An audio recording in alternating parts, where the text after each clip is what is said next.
Welcome to this video session. And today we are going to talk about the first question that you may have. Which hand should we look at? Well, the answer is very brief. Both. But what is going to be important is to find out which one is your dominant hand and which one is your non-dominant hand. Now, if you are right-handed, your dominant hand is going to be your right hand. And if you are left-handed, your dominant hand is going to be your left hand. But what happens if you are ambidextrous? In this case, you probably use just one hand to sign. So the hand of your signature is going to be your dominant hand, and the other hand will be your non-dominant hand. So the best illustration for dominant and non-dominant is actually the picture of the tree. So the top part of the tree, meaning anything that is above the ground, the trunk, the branches, the leaves, the fruit, everything is going to be your dominant hand. And anything that is below ground, basically the root system, is going to be your non-dominant hand.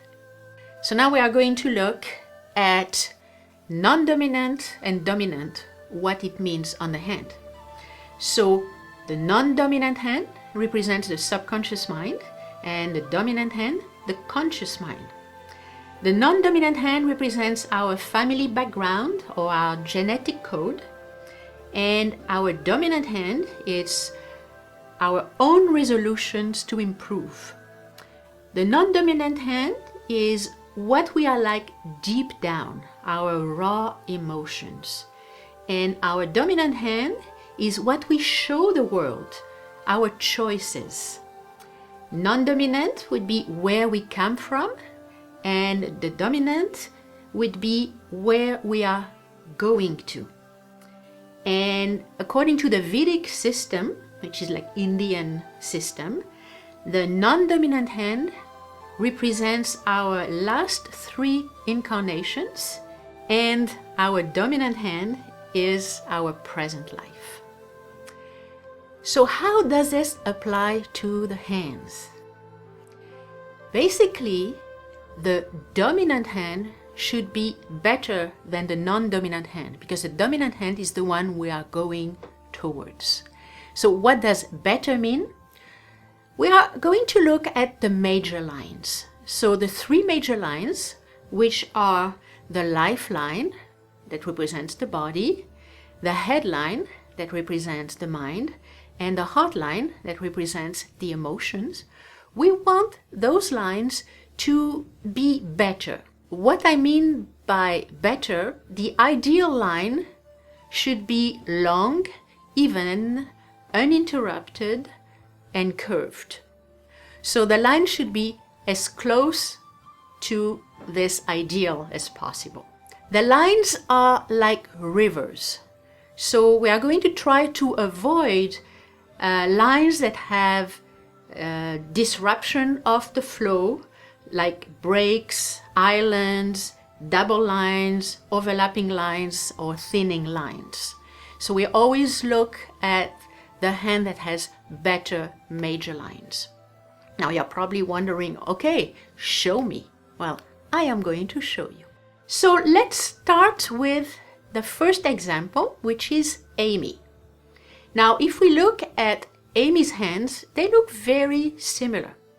However, if we look at a right hand, which is on the right side of this illustration, you are going to see that this line is actually longer than the other line, and you're going to notice how the other line on the left hand, on the non-dominant hand, is more frail. Again, if we look at the lifeline, you see how it's a nice and round, very continuous line, as opposed to the left hand, where there is sort of a break here, and it is not as continuous.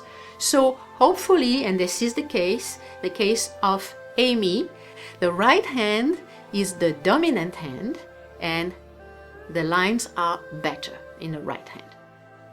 Now let's look at the next example, which is going to be the example of Brigitte. Now, again, if you look at the right hand, and this time we are going to look at the headline, and you'll see how the headline on the right hand is split into two sections. And if you look at the lifeline, you are going to notice that it has a few breaks and it is thinning toward the end. This is the right hand. Now, if we look at the left hand, by comparison, we are going to notice that the headline is a lot more continuous and the lifeline is nice and round and with only one little break at the end. So if she is right-handed, it's not really good. She would be better left-handed. Now, what happened with Brigitte is the fact that she was right-handed and she had a terrible accident that forced her to use her left hand. So it was actually a blessing in disguise that she was forced to use a left hand, which is her better hand. Now we're going to look at the third case, which is Greg. And again, we look at the right hand, and what do we see? In the heart line, you see there is a huge break in the heart line on the right hand. On the left hand, however, you're going to notice that the heart line is a lot better. And this is the main difference between the hands, but this is a huge difference. So this is somebody who came to see me, and I really advised him to start using more his left hand, because I do believe that it could change his life. If you realize that your non-dominant hand is actually better than your dominant hand, the way to start using your non-dominant hand is actually to do a little bit of journaling with your non-dominant hand. So every day you would write maybe 5-6 lines using your non-dominant hand. And do it every day for a month or 2 or 3. I would say maximum 3, and see if there is a difference.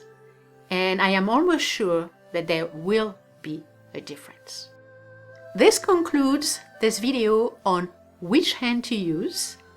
The answer is both, but you have to be aware of which one is your dominant hand and which one is your non-dominant hand.